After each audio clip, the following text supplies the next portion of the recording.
The North has already launched a religious campaign against Bola Ahmed Tinubu. They are saying everything possible. In fact, some group of Northern Islamic Ummas have come out to speak that Tinubu is anti-Islam. Now, there is this common thing that is going on. They have now endorsing the coalition party, and we know that our party is for Atiku. Right? This is why I've always said it, that Nigeria is nothing but an empire that is owned and controlled by the northern hegemony. But before we go ahead in this conversation, please, if you're just joining, kindly like, subscribe, and share. And thank you for our reviewers.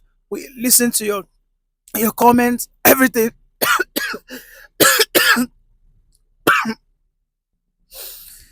Thank you, our viewers. We listen to all your comments, your reviews, your feedbacks. We guarantee you that we will continue to improve just to give you factual content moving on.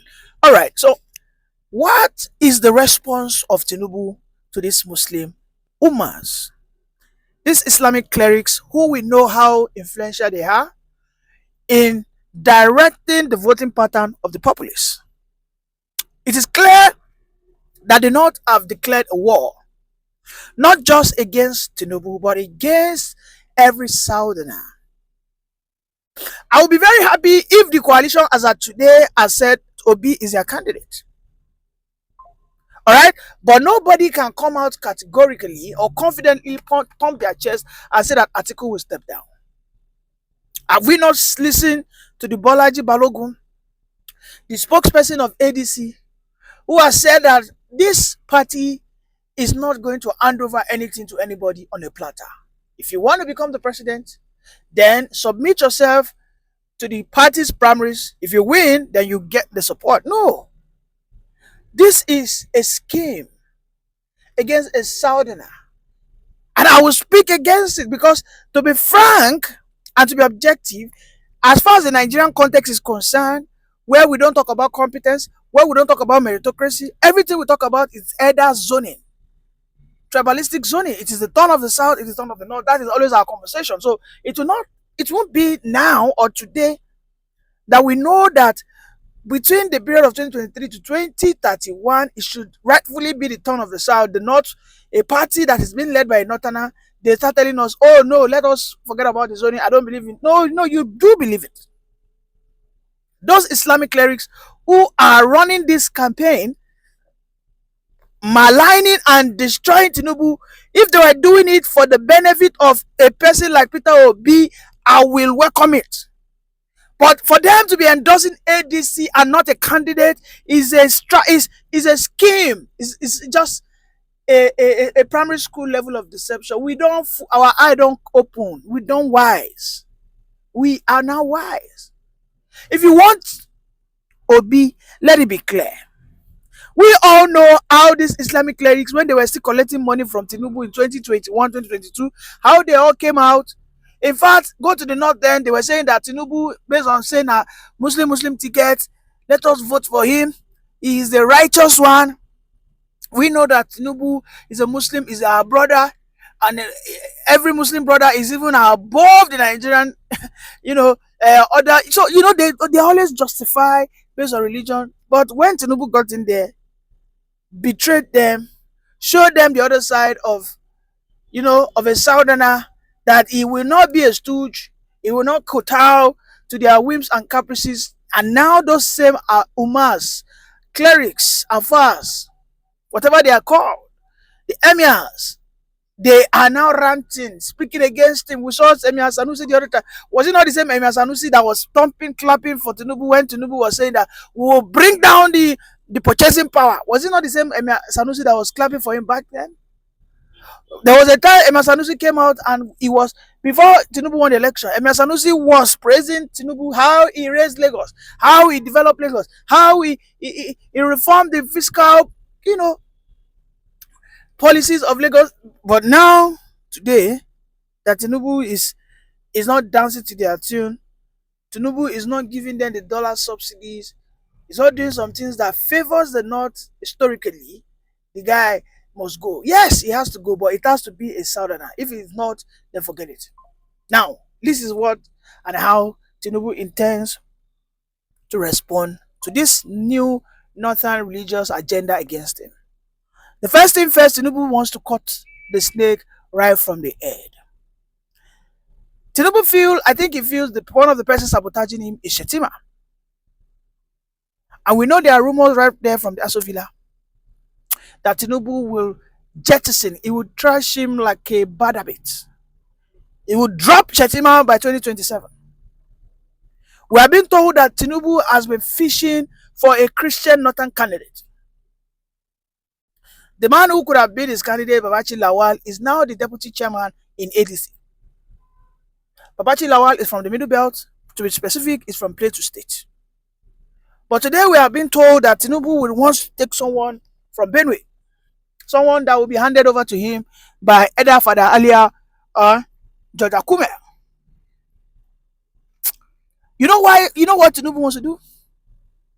Tinubu wants to counter the narrative for the Middle Belt towns, and by so doing, he wants to attract their vote.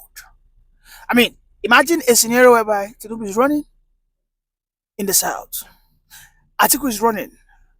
Unarguably, Atiku will actually grab all the votes in the corners. We know this. Atiku will win Kano. If he doesn't win Kano, Kwankwaso will win it. Okay? He will, what's it called? Atiku will win Adamawa. He will win Bruno. He will virtually win all these places. But by the time he dumps Shettima, do you think Shettima will campaign for Tinubu? No, you tell me.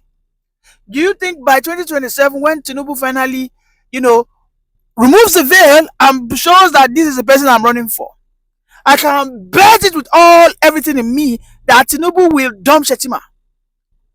Tinubu, the man who used nothing less than 3 deputies in Lagos when he was a governor. Nobody has done that. No governor in this country has swiped vice or deputy governor like a tissue paper as Tinubu. He is the only governor since 1999 that did it. Why? Because he will sense, when he senses that you are not loyal, you are becoming a saboteur, they will cook up stories, cook up scenes. And before you know it, they send you out. Do you think, have you seen Tinubu visit northeastern states in the recent time? Despite the high level of insecurity going on there. So it is clear that Tinubu already has his target market. Like, this is where I want to go and fetch my vote, the Middle Belt towns, because I will not be, as far as I'm concerned, I will not be running by 2027 with Shettima. Yes. So Atiku will clear all those core northern states. And the Middle Belt towns, they are just like us in the south. They are also very soft-hearted, kind, and they are easily manipulated when it comes to religious matters. So Tinubu will play that Christian card for them. He will play it. So while Obi is in the race, okay, while Obi is in the race, whereby he will win the Southeast convincingly, and maybe the South Obi will win by at least 60% convincingly, Tinubu will now then, this is how Tinubu intends to just finish off those their sentiments. You get? So he will just be able to hijack the Southwest, because Tinubu, nobody who wants to contest, who won't die? Who won't die for Southwest? Tell me. Who won't die with all the talks, political talks have been weaponized? Don't kid yourself, bro. Do not kid yourself. So why the North are also weaponizing their people using their religious sentiments, ethnicity, bias? Tinubu is also doing his own in the Southwest, extending it to the Middle Belt. So you see, it is only clear that the North are the one that will push Tinubu to the second victory, if at all he's still alive by then.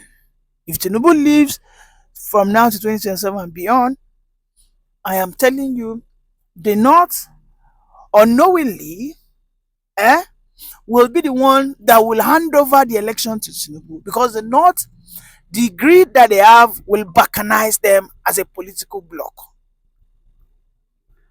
The greed, the fear they have for a person like Peter Obi. I mean, I saw a Peter Obi's video just some minutes ago. Peter Obi in Bauchi, he has donated nothing less than 100 million again.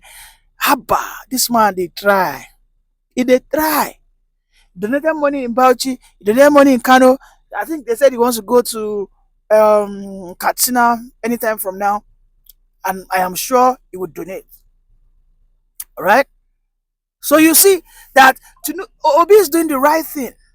Just imagine if Obi was an an Ijaman and people love him this much. Or just imagine that Obi, everything Obi is doing, it is Jonathan that is doing. Before they break, Jonathan don't win. Because they will see Jonathan that Jonathan can still be trusted, but Obi cannot be trusted. And Tinubu knows this. He knows this, that this is their weak point. Everybody knows it. If you wake a baby up today, if you wake a toddler up today, if you wake a deaf and dumb person today, if you ask them who should be the next president of this country, they will not, without hesitation, they will tell you that Peter Obi is the rightful person to be given the mandate by 2027 because he ticks all the criteria. He's a southerner, he's young and agile, he is very crude and prudent with money, he is very, very articulate and active, and he has vowed, which is like one of the most important things, to ensure that the trust for his candidacy is enshrined across board. He has vowed that he will not spend more than 4 years. But the North will not. The North will not. So this greed is what Tinubu will use to balkanize them. Yes, he knows it.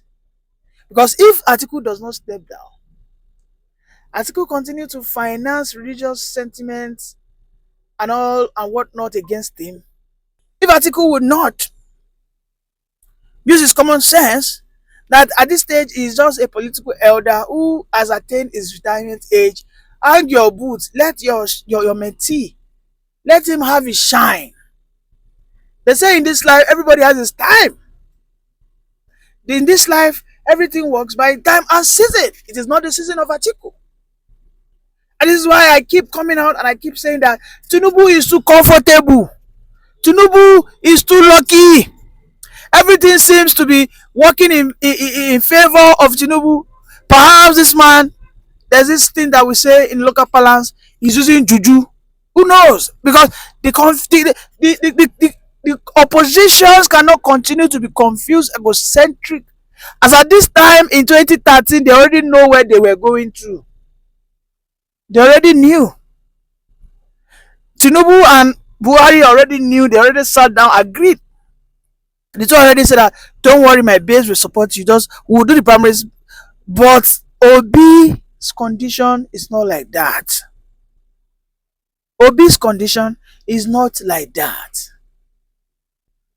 Maybe they are trying to deceive the people so that APC wouldn't know their plan. Well, if that is the case, maybe in the dying minutes, Atiku will finally step down for Obi. Maybe if he does that, then I might change my stance and totally say that, okay, fine, this is a Maradonic shot, which will, of course, disrupt the plans of Tinubu. I hope that is the case, because if that is not the issue, if that's not the plan, my people, let's forget it. Tinubu will defeat the northern Muslims, clerics who are running a religious campaign against him. He will use the middle belt as deputy, and he will probably certainly balkanize Atiku's vote. He will cut short Atiku's vote to just about the 8 or how many core northern, I think 8 to 9 core northern states. Can Atiku penetrate southwest? Who won't vote for southeast? Who won't vote Atiku for southeast? Tell me. Who won't vote Atiku for south? Who won't vote? You mean all these places that Tinubu has literally bought over, where all the governors, everybody. I mean, when people come out and tell you that governors are not important in election, as far as Nigerian election is concerned, as far as Tinubu is not ready to reform or just retool the electionary process, you are joking. In the last election in 2023, the result that was announced was announced from the government house as it was reported in Bayelsa. That they reported that result from the government house in Bayelsa. They did it.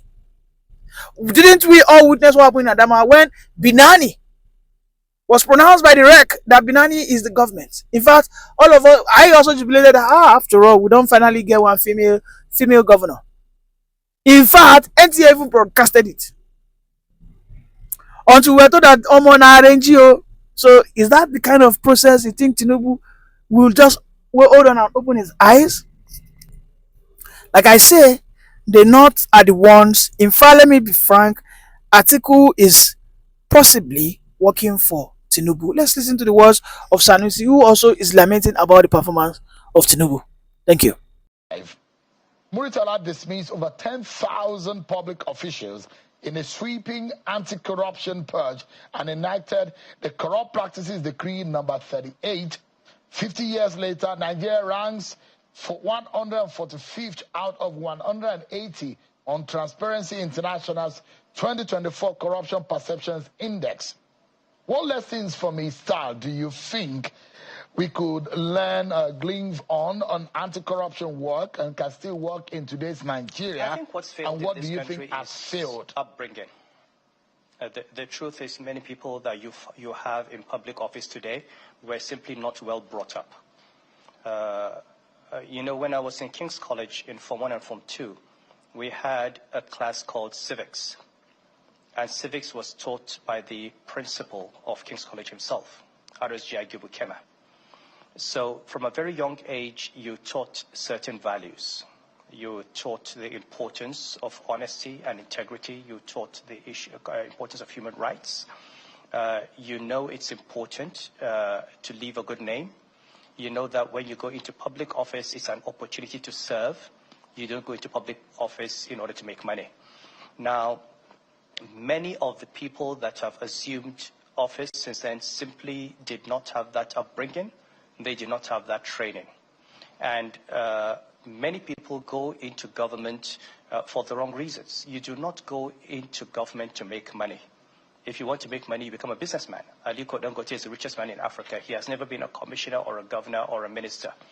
So I think the entire value system of the country has been eroded. We have been ruled by people who have no values, people who come from, they have no names behind them, and they have no desire to leave a name after them.